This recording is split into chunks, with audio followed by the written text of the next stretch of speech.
Assalamualaikum warahmatullahi wabarakatuh. Robi Srohli Sodri wa Yasirli Amri wahlul 'uqdatam min lisani yafqahu qawli. Alhamdulillah pada kesempatan kali ini saya masih bisa bertemu dengan teman-teman semua dan Bapak Taufan selaku dosen pengampu mata kuliah Pendidikan Pancasila.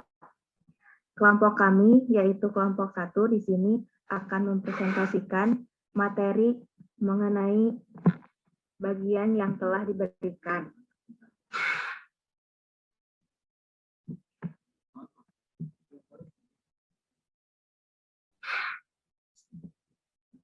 Yaitu mengenai Pancasila dan kajian sejarah Indonesia. Anggota dari kelompok ini yang pertama ada Azahra, kemudian Diki, Adi, Marda, Winda, Sunia, Rima, dan Muhammad Fahri Fajri. Materi yang pertama akan saya jelaskan terlebih dahulu, yaitu tentang Pancasila Prakemerdekaan. Yang pertama yaitu tentang Kerajaan Kutai. Kerajaan Kutai ini berdiri pada tahun 400 Masehi dengan rajanya yang bernama Mula Warman. Nah, nilai Pancasila ini pada masa Kerajaan Kutai sudah mulai ada. Yang pertama nilai ketuhanan yaitu agama Hindu, kemudian nilai kerakyatan karena masyarakat rakyat Kutai ini sangat sejahtera dan makmur, kemudian nilai persatuan, yaitu wilayah kekuasaannya meliputi hampir seluruh kawasan Kalimantan Timur. Kemudian ada juga pada zaman Kerajaan Sriwijaya yang nilai-nilainya sudah mulai ada. Yang pertama yaitu terwujud dengan adanya agama Buddha dan Hindu yang hidup berdampingan.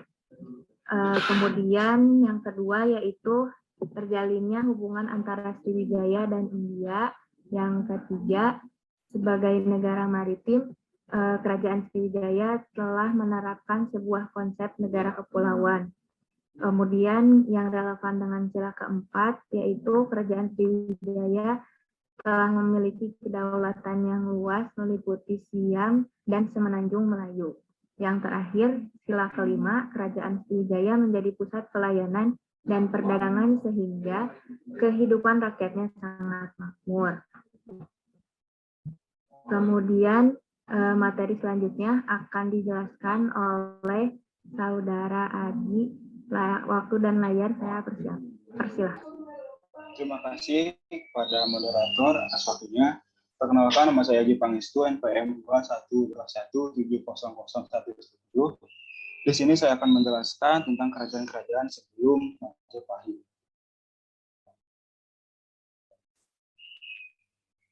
Telah berdiri kerajaan di Jawa Tengah dan Jawa Timur sebelum kerajaan Majapahit berdiri. Dan sebagai puncak budayanya, kerajaan tersebut dibangunlah sebuah candi Borobudur dan candi Prambanan. Setelahnya, pada abad ke-13, berdirilah kerajaan Singasari yang memiliki hubungan erat dengan berdirinya kerajaan Majapahit.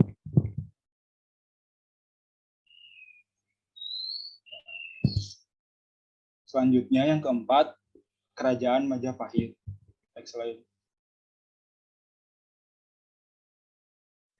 Kerajaan Majapahit merupakan sebuah kerajaan Indonesia yang berdiri dari sekitar tahun 1293 sampai dengan abad ke-6 Masehi dengan Hayam Wuruk sebagai rajanya. Cek. Pada masa ini mulai dikenal beberapa istilah dan nilai Pancasila pada kerajaan Majapahit. Next slide ya. Yaitu nilai sila pertama, terbukti pada waktu agama Hindu dan Buddha hidup berdampingan secara damai. Istilah Pancasila terdapat dalam buku Negara Kertagama karya Empu Prapanca dan Putra Tantular dengan karyanya Kusutasoma. B. Nilai sila kedua, terwujud pada hubungan baik Raja Hayam Wuruk dengan kerajaan Tiongkok, Ayodhya, Champa, dan Kamboja. C. Nilai sila ketiga, terwujud dengan keutuhan kerajaan, khususnya dalam Sumpah Palapa yang diucapkan oleh Mahapati Gajah Mada dalam sidang Ratu dan Menteri-Menteri pada tahun 1331 Masehi. D. Nilai sila keempat, terdapat semacam penasehat dalam tata pemerintahan Majapahit yang menunjukkan nilai-nilai musyawarah mufakat. Menurut Prasasti Kerajaan Brangbangan tahun 1329 Masehi. Nilai sila kelima terwujud dengan berdirinya kerajaan selama beberapa abad yang ditopang dengan kesejahteraan dan kemakmuran rakyatnya. Terima kasih. Sekian yang dapat saya sampaikan. Saya kembalikan lagi kepada moderator.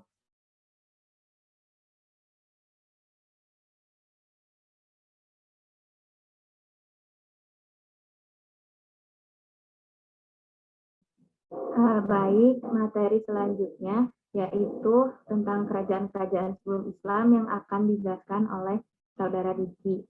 Waktu dan layar saya persilahkan.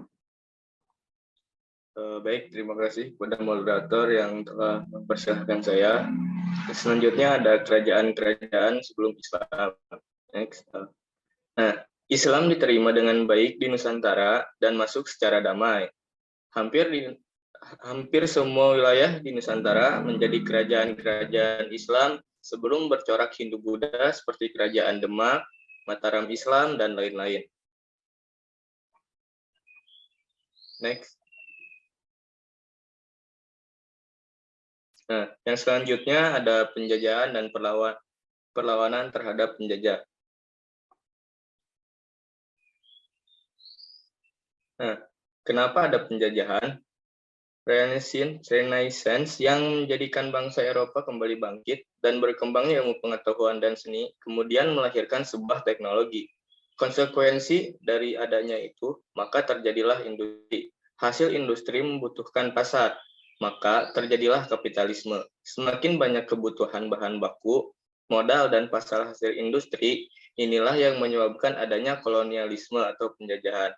Nah, perkembangan di Eropa berdampak kurang baik bagi bangsa-bangsa timur, karena menjadikannya sebagai wilayah jajahan. Ekspansi bangsa Eropa ke timur dikenal juga dengan istilah 3G, Gold, Glory, dan Gospel. Nah, bangsa Eropa menjelajahi dunia termasuk bangsa Portugis yang pertama kali mendarat pada tahun 1511 Masehi. Kemudian disusul Spanyol dan Belanda. Dengan runtuhnya kerajaan Majapahit, maka secara bersamaan berkembanglah kerajaan-kerajaan Islam seperti Kerajaan Demak, Mataram Islam, dan mulailah berdatangan orang-orang Eropa di Nusantara, seperti Portugis, Spanyol, yang ingin menguasai pusat perdagangan dan rempah-rempah.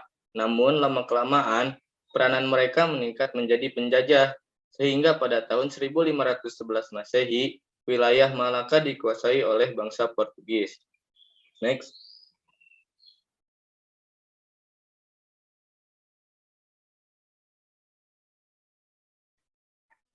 Yang selanjutnya ada kebangkitan nasional. Nah, kebangkitan nasional merupakan salah satu fase sejarah penting dalam kelahiran negara Indonesia. Rasa kebangsaan mulai muncul yang diawali oleh kaum gerakan terpelajar. Gerakan ini merupakan perlawanan terhadap penjajah bukan lagi dengan fisik, melainkan dengan pemikiran. Rasa persatuan mulai muncul karena tokoh-tokoh terpelajar membentuk berbagai organisasi-organisasi pergerakan nasional. Setiap organisasi tersebut memiliki dasar yang disebut ideologi. Ideologi-ideologi itulah yang akan memberikan warna atau karakter terhadap ideologi Pancasila.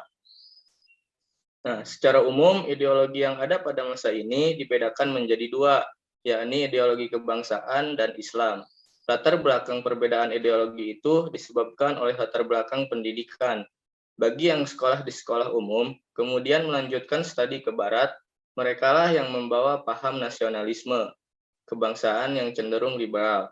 Sementara ideologi Islam yang berlatar belakang pendidikan pesantren dan lulusan Timur Tengah. Selanjutnya, next.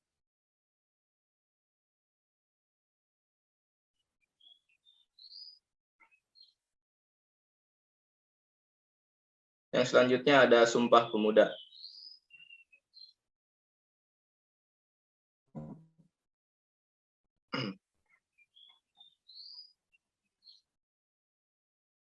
Terbentuknya partai-partai serta ormas-ormas pada pergerakan nasional menjadikan kesadaran berbangsa dan bernegara untuk bersatu. Perjuangan rintisan kesatuan nasional kemudian diikuti dengan Sumpah Pemuda pada 28 Oktober 1928. Yang isinya bahwa pemuda Indonesia sepakat untuk satu bahasa, satu tanah air Indonesia. Mungkin cukup sekian, saya kembalikan ke moderator.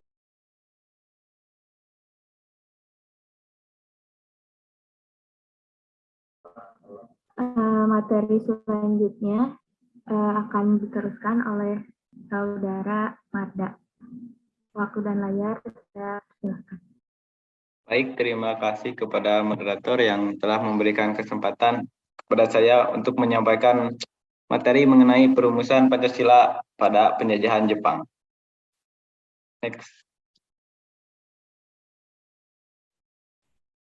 Next slide. Nah, pada 8 Maret 1942 Belanda menyerah kepada Jepang di Kalijati, Subang, Jawa Barat. Nah, faktor yang menyebabkan Belanda menyerah kan Indonesia kepada Jepang yaitu karena Belanda diserang oleh tentara Nyaji ataupun sekutu. Sehingga Belanda pun menyerahkan Nusantara ataupun Indonesia kepada Jepang. Nah, lalu Jepang pun datang menjanjikan kemerdekaan, apalagi dengan propaganda Jepang dengan semboyan 3A. Yang pertama yaitu Jepang Pelindung Asia, Jepang Pemimpin Asia, Jepang Cahaya Asia. Yang dimana propaganda ini bertujuan untuk membujuk masyarakat Indonesia supaya ikut membantu dalam Jepang menghadapi sekutu. Yang mana pada saat itu Jepang mulai kuat dalam kekuatannya sehingga berani melawan sekutu. Next.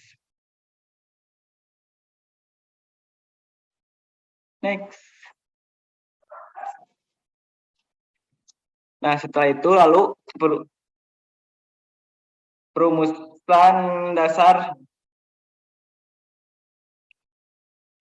negara Indonesia mereka mulai dibicarakan karena Menteri Kaisar Jepang mengeluarkan pernyataan bahwa Jepang akan memberikan sebuah kemerdekaan di masa yang akan datang. Slide-nya sebelumnya.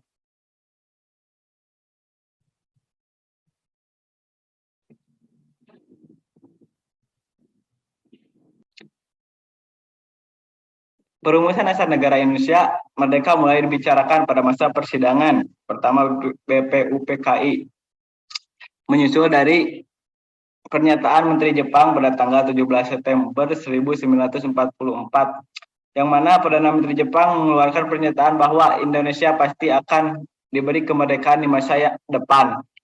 Dalam rencana awalnya, Jepang akan memberikan kemerdekaan kepada Indonesia melalui 2 tahap. Yang pertama melalui BPUPKI, kemudian disusul dengan Panitia Persiapan Kemerdekaan Indonesia ataupun PPKI.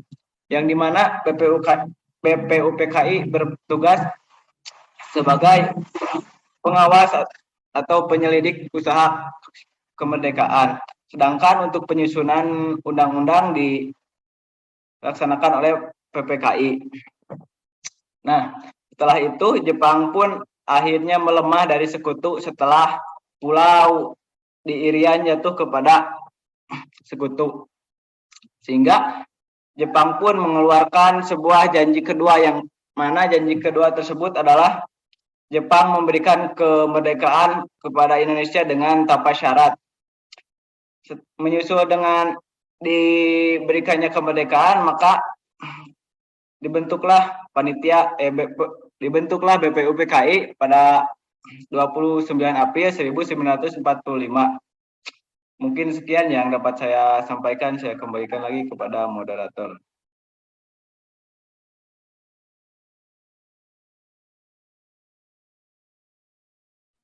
Baik, terima kasih kepada Marda yang telah memberikan pemaparannya.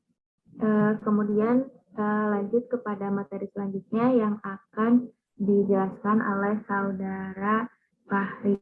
Waktu dan layar, saya persilakan. Iya, terima kasih atas waktunya kepada moderator. Saya di sini akan menyampaikan tentang perumusan Pancasila sidang BPUPKI yang pertama dan panitia 9. BPUPKI diketuai oleh Dr. siapa ini? Dr. KRT Rajiman Wedioningrat. Sidang pada hari pertama 29 Mei 1945. Ketua BPUPKI dalam pidatonya menyampaikan rumusan yang terdiri atas 5 dasar, yaitu yang pertama, perikebangsaan, kemanusiaan, ketuhanan, kerakyatan, dan yang terakhir, kesejahteraan. Next.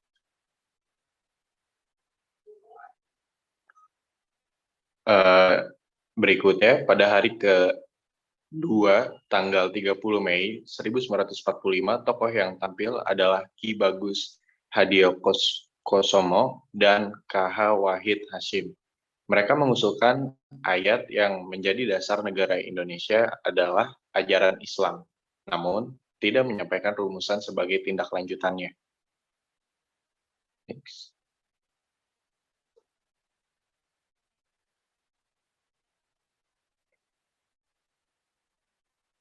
Lalu selanjutnya hari ketiga pada tanggal 31 Mei 1945, tokoh yang tampil sebagai pembicara utama adalah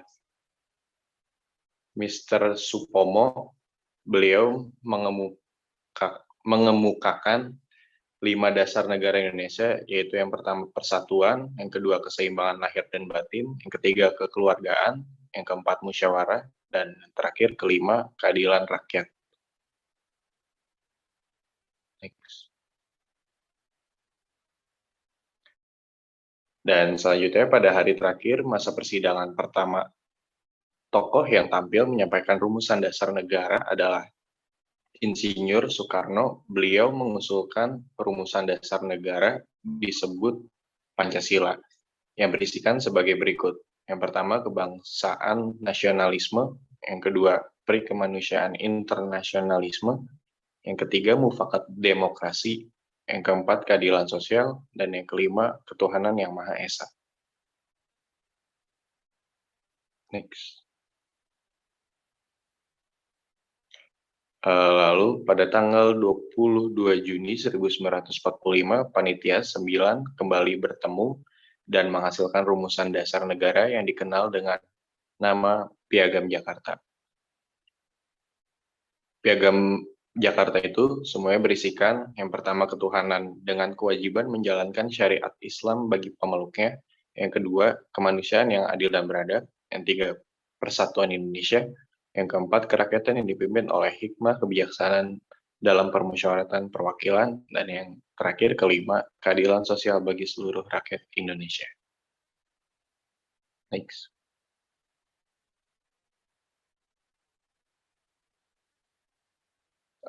Sekian materi yang bisa saya sampaikan. Saya kembalikan lagi kepada moderator.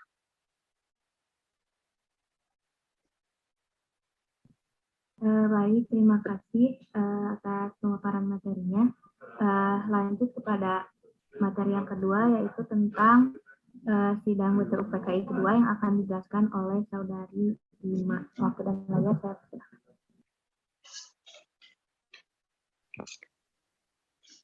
Baik, terima kasih kepada moderator yang telah memberikan kesempatan kepada saya untuk menyampaikan materi mengenai sidang BPUPKI yang kedua. Sidang BPUPKI kedua berlangsung pada tanggal 10 sampai 16 Juli 1945 dan menghasilkan pasal-pasal dalam Undang-Undang Dasar 1945. Sidang ini terdiri dari 2 tim, yaitu tim perumus dan tim perancang Undang-Undang Dasar. Pada tanggal 14 Juli 1945, Soekarno melaporkan hasil kerja panitia perancang Undang-Undang Dasar kepada sidang yang menyatakan hal-hal berikut. Yang pertama yaitu pernyataan Indonesia Merdeka, yang kedua pembukaan Undang-Undang Dasar, dan yang ketiga yaitu batang tubuh Undang-Undang Dasar yang tercantum dalam KDRI tahun 2015-42. BPUPKI dibubarkan pada tanggal 17 Juli 1945. Kemudian dibentuk panitia yang sesuai dengan tuntutan saat itu, yaitu Panitia Persiapan Kemerdekaan Indonesia. Sekian dari saya, selanjutnya saya kembalikan kepada moderator. Baik, terima kasih Rima atas pemaparan materinya. Selanjutnya materi akan dijelaskan oleh Saudari Sinia. Waktu dan layar saya. Sebelumnya, terima kasih kepada moderator yang telah memberikan kesempatan kepada saya untuk menyampaikan materi mengenai pengesahan Pancasila. Yang pertama yaitu proklamasi. Memasuki bulan Agustus tahun 1945, pada saat itu posisi Jepang mulai melemah. Hal itu disebabkan karena dijatuhkannya bom di Hiroshima dan juga Nagasaki. Pada tanggal 7 Agustus 1945, pada saat itu Soekarno, Mohatta dan juga Rajiman dipanggil oleh penguasa militer Jepang dari Asia Selatan ke Saigon.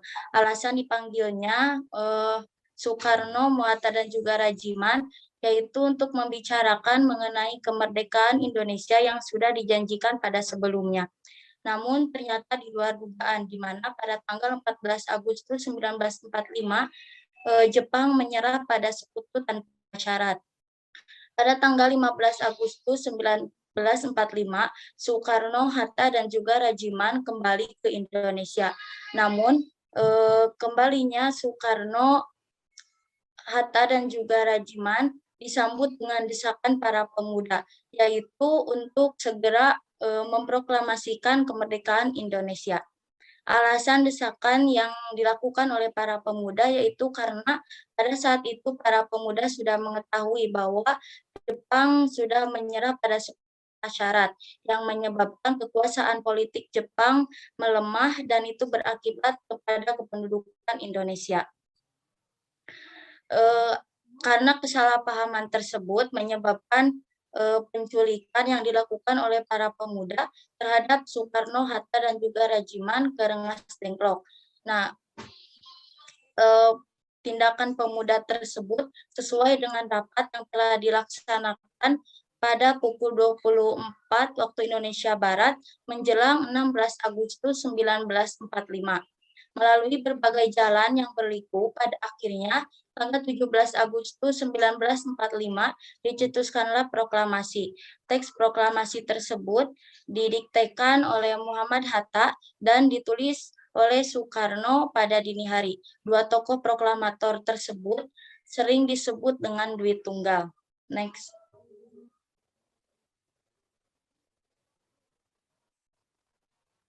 Yang kedua yaitu sidang PPKI. PPKI merupakan organisasi pada masa awal kemerdekaan Republik Indonesia. Organisasi ini dibentuk setelah BPUPKI dibubarkan oleh pemerintahan Jepang, di mana PPKI ini dibentuk pada tanggal 7 Agustus 1945. Untuk tugas PPKI sendiri yaitu melanjutkan dan menjalankan kembali tugas dari BPUPKI. Tugas ini berkaitan dengan kemerdekaan Indonesia, yaitu mempersiapkan sekaligus menyelenggarakan proklamasi kemerdekaan Indonesia. Untuk anggota dari PPKI sendiri yaitu berjumlah 21 orang, di mana 12 wakil dari Jawa, 3 wakil dari Sumatera, 2 wakil dari Sulawesi, 1 wakil dari Kalimantan, 1 wakil dari Nusa Tenggara, 1 wakil dari Maluku, dan 1 wakil dari penduduk Cina. Untuk sidang PPKI yang pertama dilaksanakan pada tanggal 8 Agustus 1945. PPKI bersidang untuk menentukan dan menegaskan posisi Indonesia dari mulainya negara terjajah menjadi negara yang merdeka. Maka dari itu, Indonesia sebagai negara yang merdeka memerlukan kelengkapan dan perangkat untuk hidup bernegara. Maka dari sidang PPKI yang pertama ini dihasilkan beberapa keputusan. Yang pertama yaitu mengesahkan Undang-Undang 1945. PPKI mengesahkan Undang-Undang 1945 ini sebagai konstitusi negara dan juga sebagai acuan dalam peraturan bernegara. Dan yang kedua yaitu memilih presiden dan wakil presiden. Usulan pengangkatan presiden dan wakil presiden ini diusulkan oleh Otto Iskandar-Dinata yang merupakan salah satu pahlawan Indonesia. Nah, beliau mengusulkan pengangkatan presiden dan wakil presiden ini secara aklamasi. Yang ketiga yaitu Komite Nasional Indonesia akan dibentuk untuk membantu presiden dan wakil presiden karena pada saat itu belum dibentuknya DPR dan juga MPR. Sidang PPKI yang kedua dilaksanakan 1 hari setelah sidang PPKI yang pertama, yaitu pada tanggal 19 Agustus 1945. Pada sidang yang kedua ini, pembahasannya lebih berfokus mengenai wilayah Indonesia dan mengatur pemerintahannya.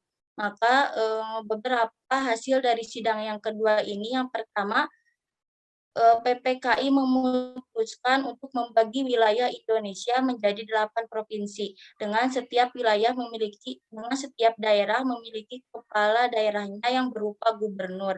Yang kedua yaitu merancang pembentukan departemen yang terbagi menjadi 12 bagian beserta dengan menteri-menterinya. Ada 12 kementerian kabinet pada setiap departemen yang akan menjalankan tugasnya, serta dibentuk juga 3 menteri negara non-departemen. Yang ketiga yaitu mengenai pembentukan Komite Nasional Daerah, di mana Komite Nasional Daerah ini berada di tiap-tiap provinsi yang sudah dibagi menjadi 8 provinsi. Komite Nasional ini dibentuk dengan tugas untuk membantu Presiden. Sidang PPKI yang ketiga dilaksanakan pada tanggal 22 Agustus 1945. Pada sidang PPKI yang ketiga ini pembahasannya lebih memfokuskan mengenai perancangan lembaga tinggi untuk kelengkapan negara. Hasil dari sidang ketiga PPKI yang pertama yaitu pembentukan Komite Nasional Pusat. KNIP ini dibentuk dengan tujuan pemilu yang akan dilaksanakan dan fungsinya sebagai pusat dari DPR. Jumlah anggota KNIP ini yaitu 137 anggota yang terdiri dari golongan muda dan masyarakat. Hasil kedua dari sidang yang ketiga ini yaitu dibentuknya PNI. PNI dibentuk untuk membantu menjadikan negara Indonesia sebagai negara yang adil, berdaulat, dan juga makmur. Namun pembentukan PNI sebagai Partai Tunggal Indonesia tidak terlaksana dan berakhir pada akhir bulan Agustus 1945. Hasil ketiga dari sidang yang ketiga ini yaitu dibentuknya negara kebangsaan. Mungkin sekian dari saya kembalikan kepada moderator.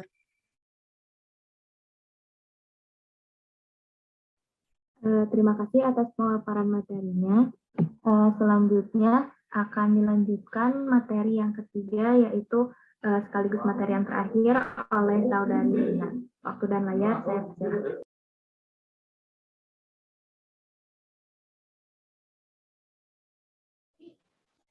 Baik, terima kasih kepada Saudara Zahra. Materi yang ketiga yang akan saya sampaikan tentang pasca kemerdekaan. Era pasca kemerdekaan. Nah, waktu era pasca kemerdekaan ini banyak provokasi dari pihak Belandanya sendiri karena mereka menyatakan bahwa proklamasi di Indonesia itu merupakan hadiah dari dari Jepang karena di Indonesia itu belum merdeka pada saat itu. Nah,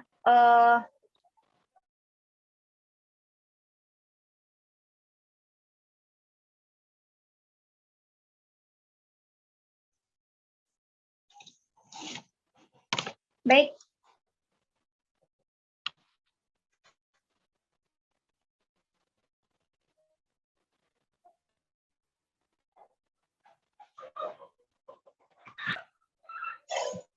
Nah, di dalam era reformasi sendiri ada 3 bagian atau 3 subbab. Yang pertama ada Orde Lama.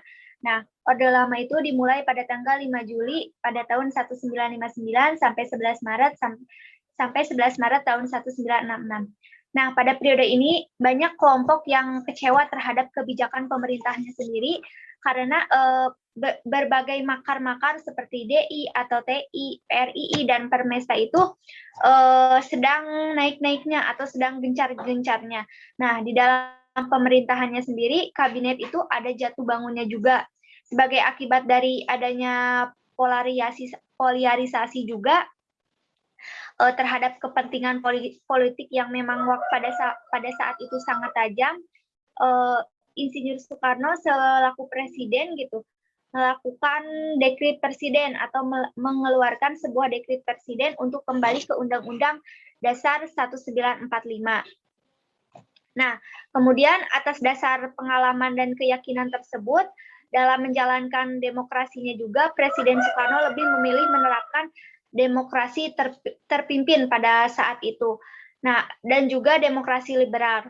Pada demokrasi terpimpin ini, eksistensi Pancasila terganggu oleh konsepsi nasakon atau nasionalisme, agama, dan komunis. Maka dari sana terdapat beberapa pelanggaran terhadap Undang-Undang Dasar 1945 juga. Boleh next slide. Yang kedua itu pada Orde Baru. Nah, pada Orde Baru itu ada beberapa munculnya tanda atau ditandai dengan adanya berbagai yang dilakukan oleh beberapa elemen masyarakatnya juga yang timbul di mana-mana. Nah, selama aksi tersebut, itu tuh yang pertama ada pembubaran PKI dan ormas-ormasnya, karena pada saat itu PKI itu sangat mengganggu masyarakatnya sendiri. Yang kedua ada pembersihan kabinet dari unsur-unsur gerakan 30 SPKI. Nah, perlu teman-teman ketahui pada saat gerakan 30 SPKI itu kejadian-kejadian yang ngeri terhadap pembantaian proklamator-proklamator kita itu sangat mengerikan. Yang ketiga adalah penurunan harga, karena pada tahun itu harga-harga semakin melonjak gitu ya. Sedangkan pekerjaan pada waktu itu sangat terganggu karena adanya beberapa masalah di negara tersebut, di Indonesia tersebut. Nah, dalam pemerintahan Orde Baru juga telah melakukan pemilihan umum pada tahun 1973 yang menghasilkan terbentuknya MPR atau Musyawarah Perwakilan Rakyat. Boleh next slide. Nah, yang ketiga itu era reformasi. Di era reformasi ini terjadi berbagai kejadian-kejadian. Yang pertama ada krisis moneter, ada krisis ekonomi, serta krisis politik. Boleh next slide.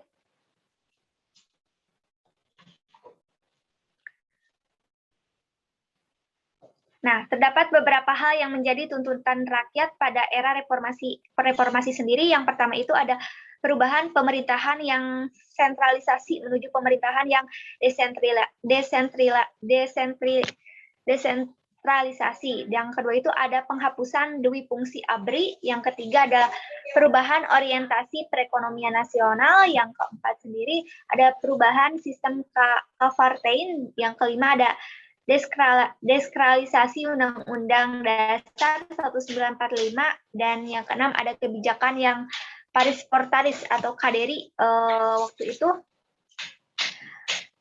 Beberapa reformasi sendiri pada era ketiga ini banyak kejadian-kejadian yang memang tidak terduga, bahkan pertimbangan kehidupan Pancasila yang timbul tenggelam selama reformasi juga mendapatkan beberapa perkembangan, misalnya pada pemerintahan SBY-nya sendiri dengan dibentuknya Pusat Pendidikan Pancasila dan Konstitusi di Cisarua, Bogor. Nah, disahkannya juga Undang-Undang Nomor 12 Tahun 2012 tentang pendidikan tinggi yang mewajibkan kembali mata kuliah pendidikan Pancasila sendiri ini. Nah, upaya pemerintahan juga tentang mengeluarkan, Pak Jokowi sendiri mengeluarkan Kepres atau Keputusan Presiden nomor 24 tentang Hari Lahir Pancasila dan Perpres nomor 54 tahun 2017 tentang Unit Kerja Presiden Pembinaan Ideologi Pancasila. Nah, salah satu pihak yang harus paling depan dalam mengawasi eksistensi Pancasila sendiri yaitu Forum Pusat Kajian Pancasila dan Kebangsaan atau FPK. Mungkin Itu yang bisa saya sampaikan. Mohon maaf bila ada kesalahan, saya kembalikan ke moderator. Alhamdulillahirrahmanirrahim. Materi tersebut telah menutup presentasi kali ini. Saya tutup dengan hamdalah. Alhamdulillahirrahmanirrahim. Mohon maaf apabila terdapat kesalahan dari kelompok 1. Saya dan teman-teman kami undur diri. Terima kasih. Wassalamualaikum warahmatullahi wabarakatuh.